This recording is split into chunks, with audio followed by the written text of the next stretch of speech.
जो फ़ोन का रेडिएशन होता है वो क्या हमारे ईयर हेल्थ पे इम्पैक्ट डालता है?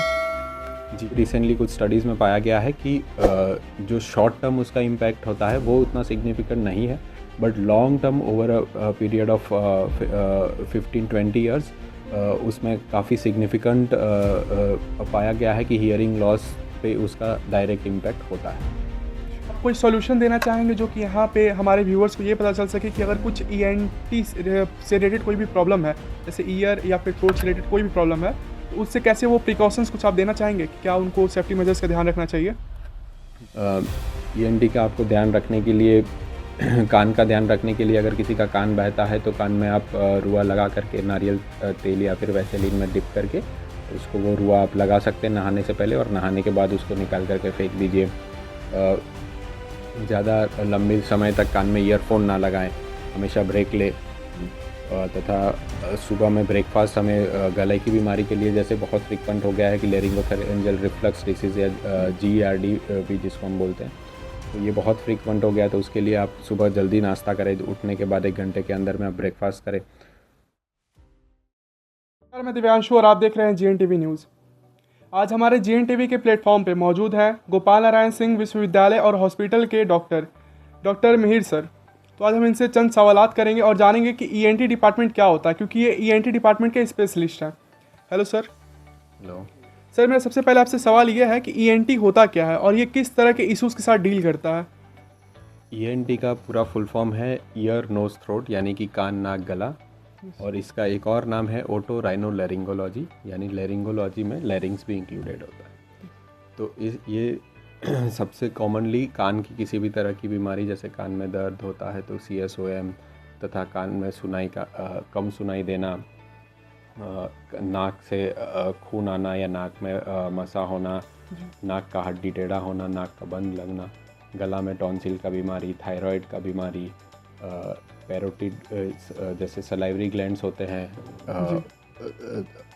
सबलिंगुअल सबमेंडिबुलर ग्लैंड तथा पैरोटिड ग्लैंड, ये सब की कुछ परेशानियाँ, तथा आवाज़ में बदलाव होना या आवाज़ सही से नहीं आना, ये सभी बीमारी की तरफ। जी, जो ईएनटी डिपार्टमेंट है वो बेसिकली किस टाइप के इश्यूज़ के साथ डील करते हैं? कॉमन इशू क्या है ईएनटी डिपार्टमेंट में? जो कॉमन किस टाइप के पेशेंट्स आते हैं? सबसे कॉमनली जैसे यहाँ पे पेशेंट आते हैं तो सबसे ज़्यादा पेशेंट आते हैं कान में से कान बहना, जिसको बोलते हैं ईयर डिस्चार्ज।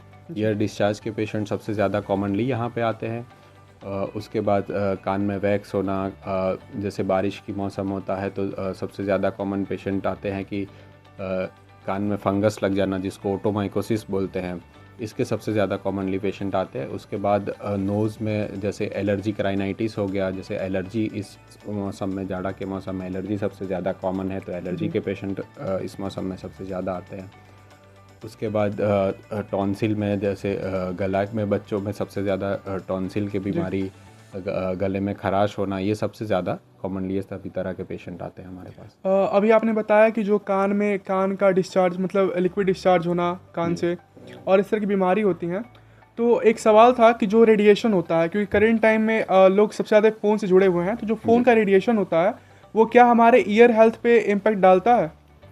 जी हाँ, ये बहुत अच्छा सवाल है आपका कि अभी रिसेंटली कुछ स्टडीज़ में पाया गया है कि जो शॉर्ट टर्म उसका इम्पैक्ट होता है वो उतना सिग्निफिकेंट नहीं है, but long term over a period of 15-20 years उसमें काफ़ी सिग्निफिकेंट पाया गया है कि हियरिंग लॉस पे उसका डायरेक्ट इम्पैक्ट होता है। जैसे एनएमसीएच जमुहार जो कॉलेज मेडिकल हॉस्पिटल और कॉलेज है, तो ये हॉस्पिटल कुछ ऐसी फैसिलिटीज़ प्रोवाइड करती है क्या जो यहाँ पे पेशेंट्स हैं उनको एक ही रूफ टॉप के नीचे अगर जो ईएनटीसी से प्रॉब्लम जितनी भी संबंधित प्रॉब्लम्स हैं उनका सॉल्यूशन मिल जाए? जी बिल्कुल, यहाँ पे आयुष्मान भारत स्कीम के अंतर्गत और बहुत कम चार्जेस पे यहाँ पे कान का बहना में, जैसे CSOM का के लिए टिम्पेनोप्लास्टी, तथा उसमें हड्डी का सड़ने के लिए मास्टर्डेक्टोमी जैसा ऑपरेशन हो गया, कि जैसे नाक की हड्डी टेढ़ा होने के लिए सेप्टोप्लास्टी, या पॉलीपेक्टोमी, फैस, नाक में मसा बढ़ना, गला में टॉन्सिल का ऑपरेशन, एडिनॉइड का ऑपरेशन, ये थायराइड का ऑपरेशन, ये सभी प्रकार का यहाँ पे आयुष्मान के द्वारा फ्री ऑफ कॉस्ट ऑपरेशन किया जाता है। और ऐसी कुछ फैसिलिटीज़ हैं क्या जो नारायण मेडिकल कॉलेज में यहाँ के अदर हॉस्पिटल से अलग हों, और जो नारायण मेडिकल हॉस्पिटल को अलग बनाती हो अदर हॉस्पिटल से? जैसे कि यहाँ पे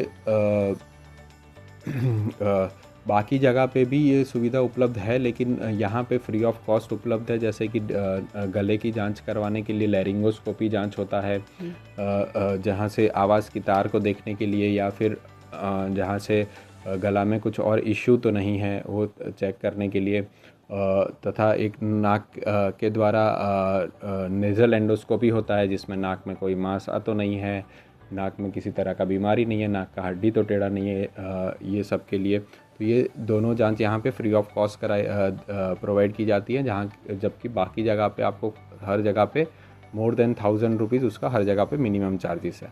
तथा यहाँ पे जो भी आयुष्मान से सारे ऑपरेशन होते हैं उसमें किसी भी तरह का कोई चार्जेस वगैरह नहीं लगता है।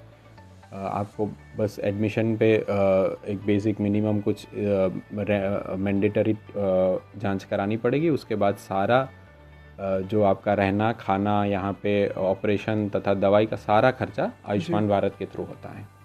और जैसे कि NMCH जो हॉस्पिटल है, इसके अगल बगल के रेंज में यानी 100 किलोमीटर्स के रेडियस में यहाँ पे कोई भी ऐसा प्राइवेट और बड़ा हॉस्पिटल नहीं है।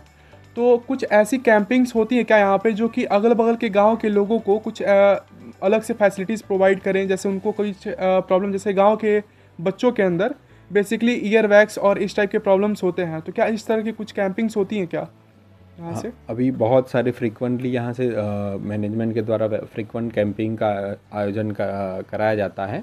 जैसे अभी रिसेंटली एक स्कूल में भी हुआ था, जहाँ पे 450 बच्चों को देखा गया था, जांच किया गया था। ऐसे ही एक यहाँ पे एडिशनल PHC सेंटर है मेह में, वहाँ पे रेगुलरली मंथली 2 बार कैंप यहाँ से डॉक्टर्स भेजे जाते हैं कैंपिंग के लिए। आप वहाँ पे आके दिखा सकते हैं। और भी कहीं कहीं पे फ्रीक्वेंटली कैंप का आयोजन किया जाता है लोगों में अवेयरनेस फैलाने के लिए, या फ्री ऑफ कॉस्ट लोगों तक पहुँचने के लिए। जी, तो इधर अगल बगल के एरियाज़ में मोस्ट कॉमन इश्यूज़ आपको क्या देखने को मिली? जो जैसे आप लोग कैंपिंग पे गए हुए थे, आप लोग अभी आपने बताया कि कैंपिंग्स ऑर्गेनाइज होती हैं, तो कैंपिंग के दौरान मोस्ट कॉमन इशू क्या मिला?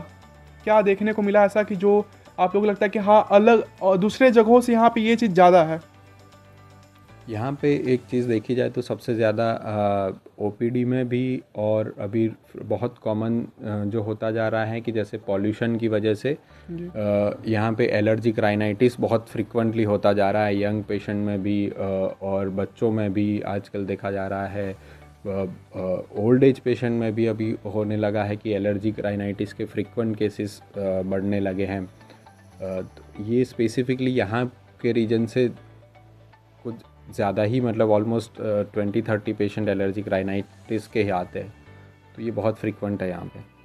और आप कोई सॉल्यूशन देना चाहेंगे जो कि यहाँ पे हमारे व्यूअर्स को ये पता चल सके कि अगर कुछ ENT से रिलेटेड कोई भी प्रॉब्लम है, जैसे ईयर या फिर थ्रोट से रिलेटेड कोई भी प्रॉब्लम है, तो उससे कैसे वो प्रिकॉशंस कुछ आप देना चाहेंगे कि क्या उनको सेफ्टी मेजर्स का ध्यान रखना चाहिए? बिल्कुल, ENT का आपको ध्यान रखने के लिए, कान का ध्यान रखने के लिए, अगर किसी का कान बहता है तो कान में आप रुआ लगा करके नारियल तेल या फिर वैसेलिन में डिप करके उसको वो रुआ आप लगा सकते हैं नहाने से पहले, और नहाने के बाद उसको निकाल करके फेंक दीजिए। ज़्यादा लंबे समय तक कान में ईयरफोन ना लगाएं, हमेशा ब्रेक ले बीच में। तथा सुबह में ब्रेकफास्ट हमें गले की बीमारी के लिए, जैसे बहुत फ्रीक्वेंट हो गया है कि लेरिंगोफेरेंजियल रिफ्लक्स डिसीज़ या GERD भी जिसको हम बोलते हैं, तो ये बहुत फ्रीक्वेंट हो गया। तो उसके लिए आप सुबह जल्दी नाश्ता करें, उठने के बाद 1 घंटे के अंदर में आप ब्रेकफास्ट करें, और उसमें आप ज़्यादा मिर्च मसाला वाला ये सब ना खाएं, साग सब्ज़ी ज़्यादा खाएं जी, ये सब। तथा अभी एलर्जी का आपको दिक्कत है तो हमेशा इस मौसम में थोड़ा सा बढ़ जाता है, तो कान नाक में हमेशा नाक पे मास्क लगा के रखिए। बाहर निकलते हैं धूल धुआं में, गर्दा में, तो मास्क वगैरह लगा के रखिए, तो वो थोड़ा प्रिवेंट हो सकता है। जी, बहुत बहुत धन्यवाद आपका हमारे व्यूअर्स के साथ इतनी जानकारी साझा करने के लिए। ऐसे ही और वीडियोस के लिए जुड़े रहिए हमारे साथ, तब तक के लिए धन्यवाद।